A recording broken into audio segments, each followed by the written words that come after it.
జై శ్రీరామ్. నేను మీ ధనుంజయ్ హిందూ. ఈ వీడియోలోని కంటెంట్ మీకు నచ్చినట్లయితే సబ్స్క్రైబ్ చేసుకోండి. ఛత్రపతి శివాజీ కుమారుడు, శివాజీ వారసత్వాన్ని నిలిపిన యోధుడు ధర్మవీర్ సంభాజీ. ఔరంగజేబ్ కాలంలో బలవంతంగా ఇస్లాంలోకి మత మార్పిడులు జరుగుతున్న కాలం. హిందూ ధర్మాన్ని ఎలాగైనా అంతం చేయాలని ఔరంగజేబు కుట్రల చేసిన సమయం. ఔరంగజేబును ముప్పతిప్పలు పెట్టి సంభాజీ చూపించిన ధైర్యమే అప్పటి భారతీయులలో జాతీయ భావాలను రగిల్చింది. అటువంటి గొప్ప వీరుడి గురించి చరిత్ర పుస్తకాలలో కనిపించకుండా చరిత్రలో సంభాజీ గొప్పతనాన్ని తగ్గించి రాశారు మన చరిత్రకారులు. ఛత్రపతి శివాజీ తర్వాత మరాఠా జెండాని రెపరెపలాడించిన మహాయోధుడు ధర్మవీర్ సంభాజీ చరిత్రను తెలుసుకుందాం. ఛత్రపతి శివాజీ సాయిభాయ్ దంపతులకు మే 14, 1657 సంభాజీ జన్మించాడు. ఛత్రపతి శివాజీ అనారోగ్య కారణాలతో తన 53వ ఏట ఏప్రిల్ 4, 1680 అమరులు అయ్యారు. శివాజీ దురాక్రమణదారులకు చుక్కలు చూపించి మన హైందవ ధర్మాన్ని కాపాడిన యోధుడు. శివాజీకి 2 కుమారులు. వారిలో పెద్దవాడు సంభాజీ. శివాజీ రెండవ భార్య సోయిరాబాయి కుమారుడు రాజారాం. శివాజీ మరణించే నాటికి సంభాజీ పెద్దవాడు. రాజారాంకి 10 ఏళ్ళు.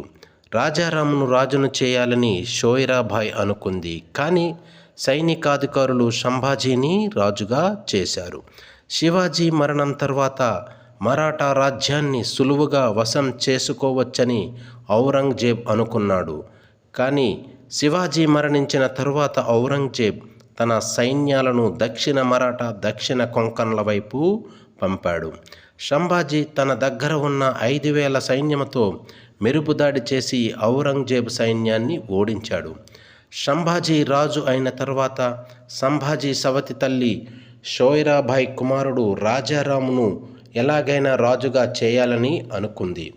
సంభాజీ చక్రవర్తి అయిన సోయిరాబాయిని తల్లిలా చూశాడు. సంభాజీకి సోయిరాబాయి విషం పెట్టింది.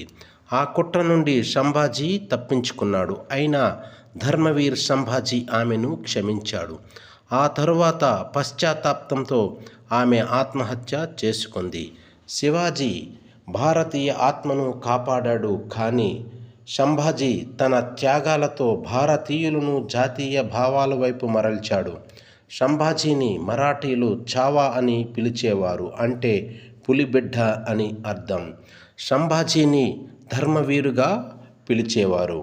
సంభాజీ జీవితమంతా యుద్ధాలతోనే గడిచింది. సంభాజీ 127 యుద్ధాలలో అన్నింటిలోనూ విజయం సాధించాడు. పోర్చుగీస్, బ్రిటిష్, మొఘలులు అందరినీ ఓడించాడు. సంభాజీ విదేశీ దురాక్రమణదారులను చిత్తుగా ఓడించిన సంభాజీ ఇంటి దొంగ కుట్రలకు బలి అయ్యాడు. 1689 సంవత్సరంలో సంభాజీ మంత్రి కవి కలస్తో సంగమేశ్వరం వైపు వెళ్ళాడు. సంభాజీకి భావవరస అయ్యే గజోజీ అనే బంధువు చేసిన కుట్ర వల్ల సంభాజీ దొరికిపోయాడు.